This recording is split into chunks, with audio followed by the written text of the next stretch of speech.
예, 안녕하십니까. 부동산으로 부자되기 TV 부동산 신문 읽어주는 공인중개사 임동성입니다. 오늘은 매일경제신문이고요. 분양가 심사 과정 공개, 공급 위축 불허나 이런 제목으로 달렸고요. 서울 민간 아파트 분양 가격을 보면 평당 2018년 9월에는 2,300만원, 10월에는 2,435만원, 11월에는 2,432만원, 12월에는 2,442만원, 2019년 1월에는 2,508만원, 2019년 2월에는 2,518만원, 3월에는 2,564만원, 4월에는 2,567만원. 이게 평균 서울 민간 아파트 평균 분양 가격인데요. 사람들은 아파트 가격이 계속 떨어질 거라 말하지만 뉴스를 보면 계속해서 평균 단가는 올라가고 있죠. 이게 물가가 오르니까 그냥 오르는 겁니다. 그냥 이유가 필요 없어요. 다른 사람들 급여도 다 올랐고 다른 사람들 회사의 물건 가격도 다 올랐는데 분양 가격은 떨어질 수가 있겠습니까? 떨어진다는 것은 그래서 거의 불가능에 가깝다고 봐야 됩니다. 그래서 저는 이런 것을 보면 집을 빨리 사야 된다라고 이렇게 말씀을 해드리고 싶은데, 사람들은 항상 이렇게 고민을 하죠. 떨어진다고 하는 사람도 워낙 많다 보니, 그래서 항상 그분들한테 속지 않은가라는 건데요. 뉴스 내용 한번 다 봐보겠습니다. 김현미 국토교통부 장관이 지난달 방송기자클럽 초청 토론에서 예고했던 특단의 분양가 압박이 현실화됐습니다.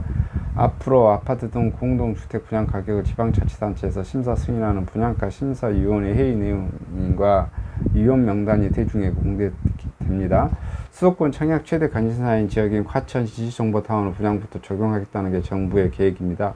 취지 자체는 나쁘지 않지만 분양가 인상 억제, 실효성이 없어 또다시 공급 일정만 줄줄이 밀릴 것이라는 염려도 교차하고 있습니다. 5일 국토부는 이 같은 내용을 담은 주택법 시행령 시행규칙 일부 개정안을 오는 8일자로 입법 예고한다고 밝혔고요. 분양가 심사위는 시장, 군수, 구청장 등 각 지자청이 10명 이내로 꾸리는데 분양가 상한제를 적용하는 공동주택 분양가를 심의하고 승인하는 역할을 합니다. 이번 국토부 주택법 시행령 개정안의 핵심 내용은 심의위원 명단과 속기록 등을 해당 기관 홈페이지 등에 공개하도록 하는 것입니다.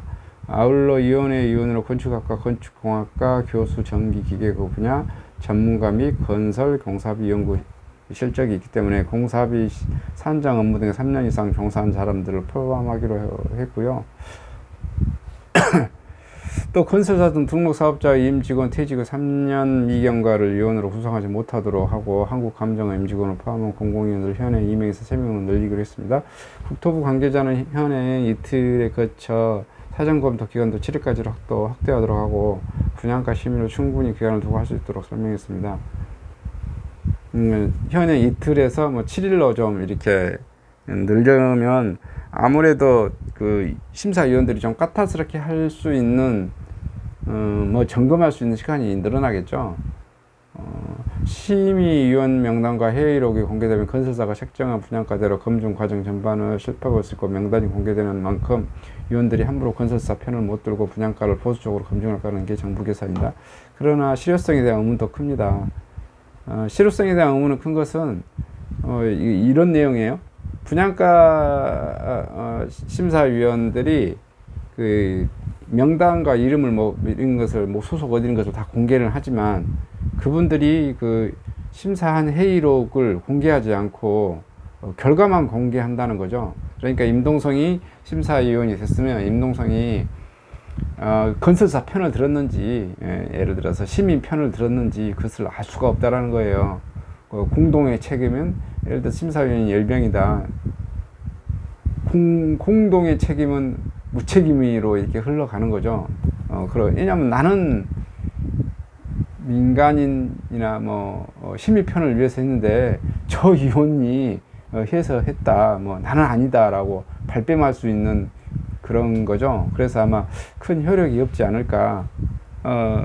또 쉽게 말해서 민간인 심사위원들은 돈이 있는 그 건설 회사한테 좀 로비 당할 수 있는 그런 게 좀 없잖아 있습니다. 아무래도 민간인들이, 시민들이 그런 심사위원에게 뭐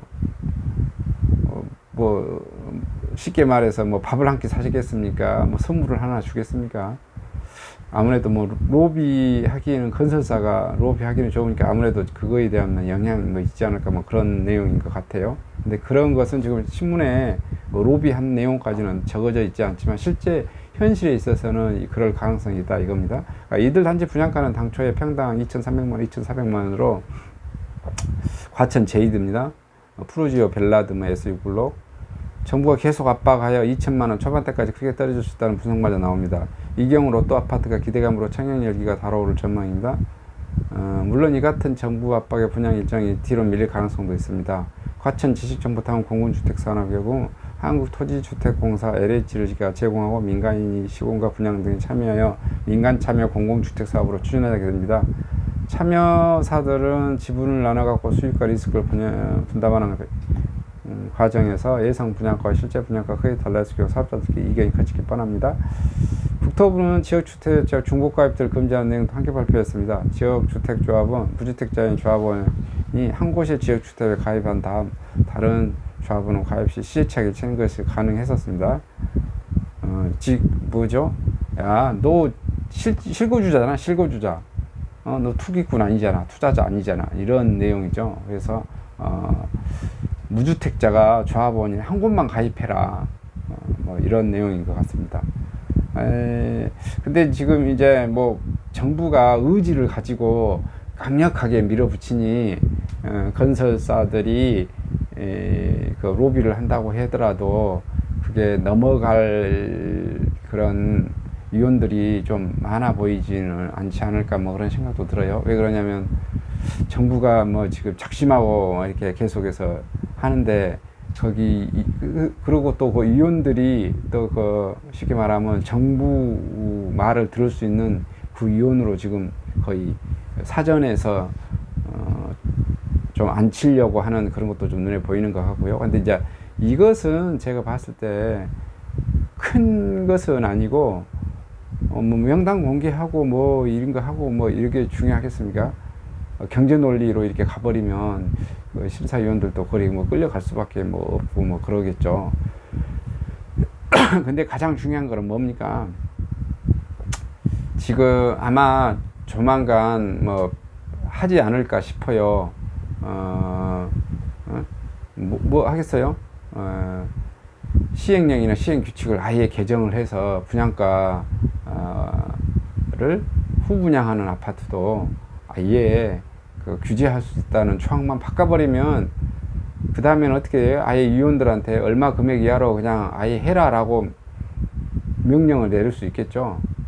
안 하면 하지 말든지 그러면 사표로 쓰든지 니 말고도 할 위원들은 많고 많으니까 이제 2단계까지 가게 되면 엄청난 것 같고 아직 명단 공개 정도까지는 그래도 건설사 편에서 가격이 좀 많이 나오지 않을까 그렇게 좀 생각이 듭니다. 조금 뭐 줄긴 줄겠지만은요. 이상 부동산 관련 뉴스는 마치고요. 토요일자 저는 나주혁신도시에서 카페 공인중개사로 토지, 아파트, 상가, 꼬마 빌딩을 중점 중개하고 있습니다.